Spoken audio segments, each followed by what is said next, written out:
Hello students, welcome to my channel. आज मैं आप सभी को इस वीडियो में चैप्टर नंबर 4 की एक्सरसाइज 4.1 का क्वेश्चन नंबर 2 का सेकंड पार्ट करवाने जा रही हूं। तो क्वेश्चन नंबर 2 में हमें दिया है represent the following situations in the form of quadratic equations. तो हमें ये जो सिचुएशन दी है इसको हमें क्वाड्रेटिक इक्वेशन की फॉर्म में रिप्रेजेंट करना है, लिखना है। ठीक है, तो चलिए देखते हैं। सेकेंड पार्ट में हमें दिया है the product of two consecutive positive integers is 306। We need to find the integers. तो क्वेश्चन में हमें कह रहा है कि दो कंसेक्यूटिव पॉजिटिव इंटीजर्स का अगर हम प्रोडक्ट कर दें, यानी कि उन्हें आपस में दोनों को मल्टीप्लाई कर दें, ठीक है, तो वो किसके इक्वल आ जाता है? 306 के। ठीक है, ये हमें दिया हुआ है और हमें इंटीजर्स जो है वो फाइंड आउट करने हैं, यानी कि वो दो नंबर्स हमें फाइंड आउट करके बताने हैं। ठीक है, तो सबसे पहले आपको ना कंसेक्यूटिव पॉजिटिव इंटीजर्स का मीनिंग अच्छे से क्लियर होना चाहिए। तो कंसेक्यूटिव का मतलब होता है लगातार। ठीक है, लगातार। तो यहाँ पर मैंने मीनिंग लिखा है consecutive positive integers are a sequence of natural numbers with a fixed difference. ठीक है, यानी कि नेचुरल नंबर्स का क्या सीक्वेंस होना चाहिए और उनमें जो डिफरेंस होगा ना वो क्या होगा? फिक्स्ड होना चाहिए। ठीक है, यानी कि उनमें जो डिफरेंस आएगा वो सेम होना चाहिए। ठीक है, तो यहाँ पर मैंने एग्जांपल देखे लिया है। ये आपका काउंटिंग नंबर है 1 2 3 4 5 6 7 8 9 इन्फिनिटी तक जाएगा। ठीक है, अब देखिए 1 के बाद 2 कैसे आया? 1 में 1 ऐड किया तो हमारे पास 2 आया, 2 में 1 ऐड किया तो 3 आया। ठीक है, 3 में वापस से 1 ऐड किया तो 4 आया, 4 में 1 ऐड किया तो 5 आया, 5 में 1 ऐड किया तो 6 आया। तो ऐसे ही आपका चलता रहेगा। तो यानी कि ये जो आपके पास सीक्वेंस दिख रही है नेचुरल नंबर्स की, तो इनमें जो डिफरेंस आ रहा है वो क्या है? सेम है, फिक्स्ड है। ठीक है, तो अगर आपका डिफरेंस सेम होगा, ठीक है, नेचुरल नंबर्स की जो सीक्वेंस दिख रही है उनमें आपका डिफरेंस जो है वो फिक्स्ड रहना चाहिए, तो वो आपकी क्या कहलाएगी? Consecutive positive integers. ठीक है, तो मीनिंग क्लियर हुआ आपको। अब देखिए, अब इसका सॉल्यूशन स्टार्ट करते हैं इस क्वेश्चन का। तो हमें क्या करना होता है सॉल्यूशन में? सबसे पहले जो हमें फाइंड आउट करना होता है ना वो हम लेट करके चलते हैं। तो हमें यहाँ पर इंटीजर्स फाइंड आउट करने हैं, यानी कि वो दो नंबर्स फाइंड आउट करने हैं। ठीक है, तो यहाँ पर आप लेट करिए, लेट द फर्स्ट नंबर। ठीक है, मानकर चलिए कि हमारा फर्स्ट नंबर क्या होगा? x मान के चलते हैं। ठीक है, तो मैंने फर्स्ट नंबर को क्या मान लिया? x मान लिया। अब सेकंड नंबर हमारा क्या होगा? Let the other number. ठीक है, अब इससे अगला नंबर क्या होगा हमारे पास?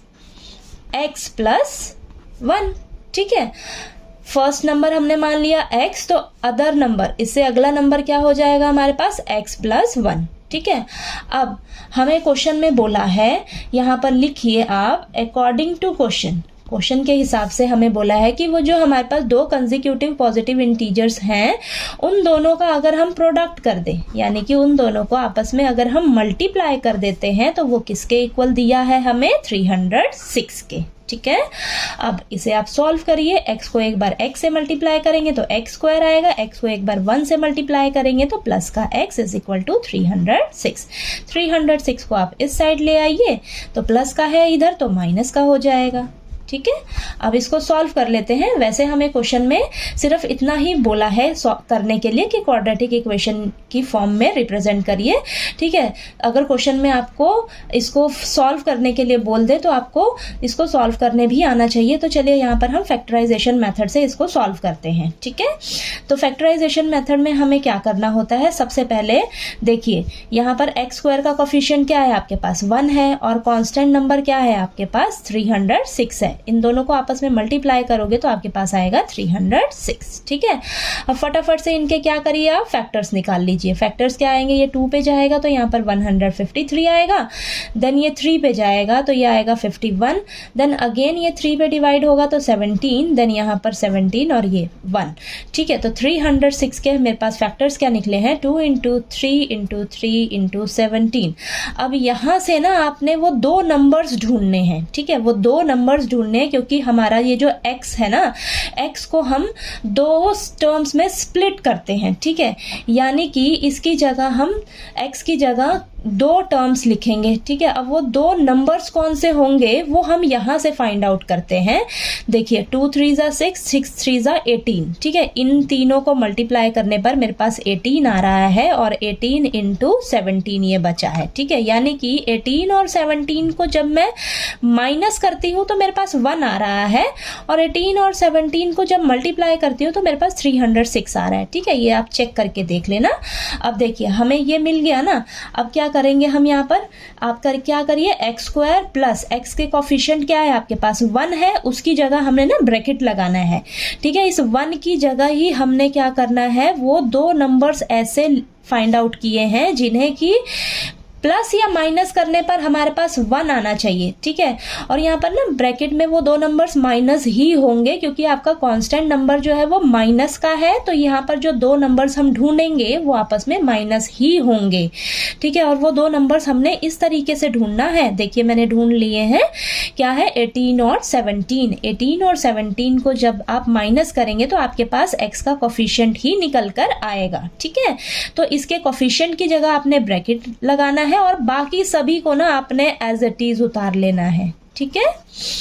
तो नेक्स्ट स्टेप में आपने बस यही ध्यान देना है, आपके पास ये जो क्वाड्रेटिक इक्वेशन आई है उसके बाद नेक्स्ट स्टेप में आपने क्या करना है, सबको आपने एज इट इज उतारना है। बस एक्स का कोफिशिएंट जो भी आपको दिया होता है ना उसकी जगह आपने ब्रैकेट लगाना है और ब्रैकेट में वो जो दो नंबर्स आपने ढूंढने हैं वो इस तरीके से ढूंढेंगे।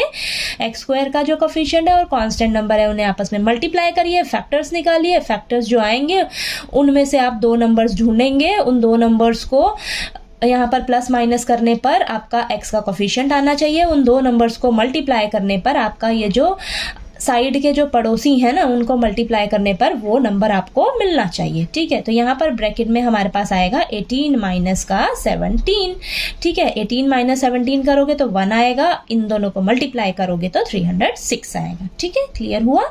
अब नेक्स्ट स्टेप में हम क्या करेंगे, इसको सॉल्व कर लेते हैं। एक्स स्क्वायर और यहाँ पर प्लस का x जो है वो 18 से मल्टीप्लाई होगा एक बार तो 18x और x एक बार माइनस 17 से मल्टीप्लाई होगा तो माइनस का 17x, ठीक है। माइनस का 306 इज इक्वल टू 0। अब इन दोनों टर्म्स को उठाइए और इन दोनों टर्म्स को उठाइए।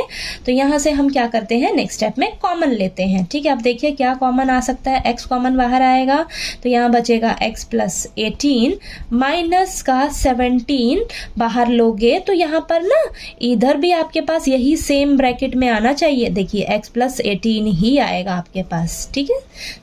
माइनस 17 कॉमन लोगे तो इसका माइनस बाहर आ गया, माइनस 17, तो यहाँ पर x बचेगा और माइनस बाहर ले रहे हो तो अंदर प्लस बचेगा। देखिए माइनस प्लस माइनस, तो आपने माइनस का गलती नहीं करना है, ठीक है। और यहाँ पर 18 बचेगा आपके पास, ठीक है। तो यहाँ पर जो ब्रैकेट में आ रहा है ना वही सेम आपके पास इधर भी ब्रैकेट में आना चाहिए, ठीक है। क्योंकि नेक्स्ट स्टेप में हम क्या करते हैं, इन दोनों टर्म्स में से ना x प्लस 18 जो है वो बाहर कॉमन ले लेंगे, बाहर कॉमन ले लेंगे तो हमारे पास अंदर क्या बचेगा, इधर यहाँ से x बचेगा और यहाँ से माइनस का 17 बचेगा इज इक्वल टू 0।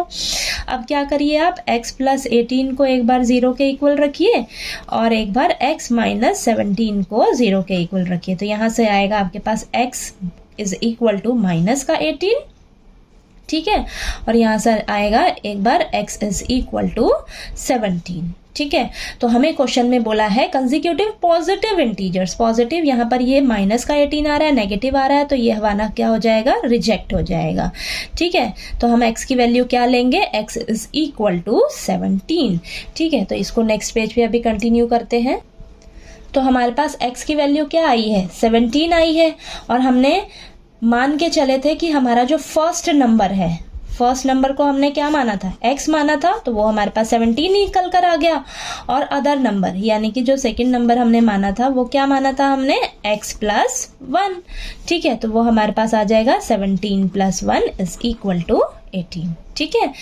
तो यहाँ पर हमारे पास ये 2 कंसेक्यूटिव पॉजिटिव इंटीजर्स निकल कर आ गए, यही क्वेश्चन में हमसे पूछा था, ठीक है। तो आपको क्वेश्चन नंबर सेकंड पार्ट जो है वो अच्छे से क्लियर हो गया होगा। कहीं डाउट आए आपको तो प्लीज़ आप पूछिएगा कमेंट करके, ठीक है। वीडियो अच्छा लगे तो प्लीज़ लाइक कीजिए, शेयर कीजिए और ज़्यादा से ज़्यादा सब्सक्राइब कीजिए। Thank you so much.